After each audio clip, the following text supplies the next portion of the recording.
আসসালামু আলাইকুম দর্শক, এই যে দেখুন আমাদের পাঁচতলা ফাউন্ডেশন বিল্ডিংয়ের কাজ করা হচ্ছে। এই যে দেখুন নিচে প্রথমে আগে বালু দেওয়া হয়েছিল, তারপর ইট বিছানো হয়েছে, তারপর দেখুন রোডের খাঁচাগুলো বিছানো হয়েছে, তারপরে পিলারটা ভিত্তিটা বসানো হয়েছে। এই যে দেখুন সাইডে কাগজ দেওয়া হবে যেন ডালাইগুলো মাটির সাথে না মিশে যায়।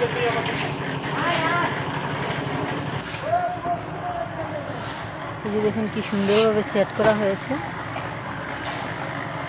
এখানে এখন ডালা হবে।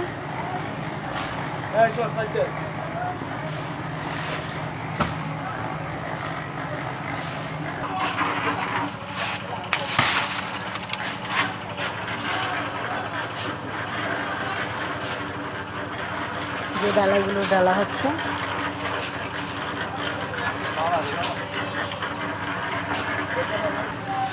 এই যে দেখুন খুব সুন্দরভাবে ডালাই করা হয়ে গেল।